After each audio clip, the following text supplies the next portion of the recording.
And joining us to talk about this growing immigration of Jews from France to Israel and other locations, Abe Foxman, National Director of the Anti-Defamation League. Abe, it is so good to have you here at the anchor desk, Newsmax TV.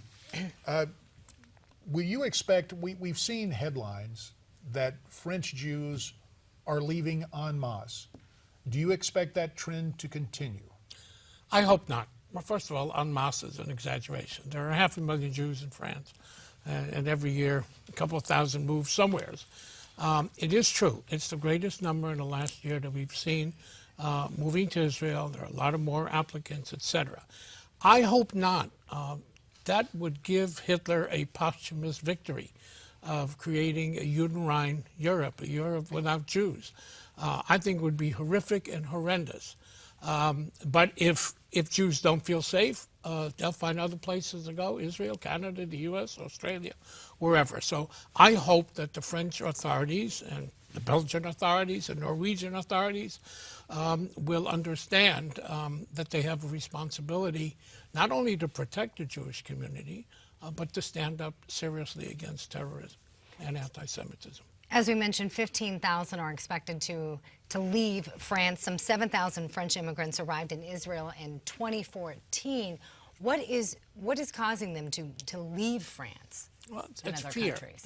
There was a poll taken, we've taken, the ADL has taken a poll six months ago, which says that 34% of French people are infected seriously with anti-Semitism. So if one out of three of your neighbors don't like you because you're Jewish, that feeling, communicates. Plus, there have been attacks against Jews. There have been harassments. Are you seeing more of it? We're seeing more of it. Jews are not wearing skull caps. Jews are not wearing Star of Davids. Jews are told not to speak Hebrew or read a Hebrew newspaper in the subway or on a bus. So there are public manifestations every single day.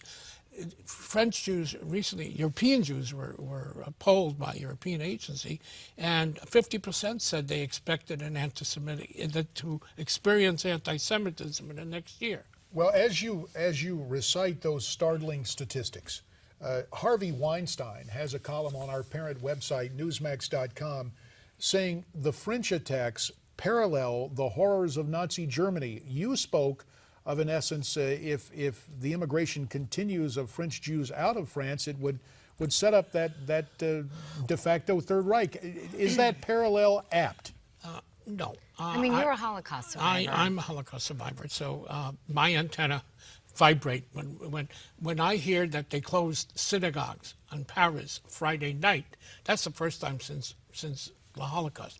Having said that, this is the worst that it's been since World War II. But this is not World War II. America is different. There's a Jewish state.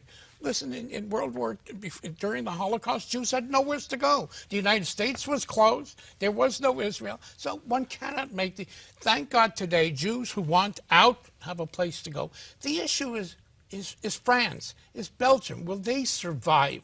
A France without Jews, as the Prime Minister said, will not be a France. The question is, are they up to fighting for their own freedom, for their own independence, which of course So what do they need to be doing? We only have about 20 more seconds remaining. So what should people be doing in France to stop this mass exodus so Jews feel like they're getting the support that they need? I think France should fight for itself. I think the question is this a 9/11 moment for France? That means after 9/11, we changed some of our ways of doing how we acted, how we felt, even adjusted our legal systems and our priorities. If France understands that it is 9/11 moment, they will fight for their own country, and that will impact on the Jews. The Jews are only the canary in a coal mine. It started with the Jews. It may end with the Jews, but in the middle, France is at stake. Mindful of that, Abe Foxman, we appreciate your willingness to stay with us here at the anchor desk. There is much more to cover, given the gravity of the events, not only last week, but in previous months in France and elsewhere. And America's Forum will continue here on Newsmax TV following this timeout.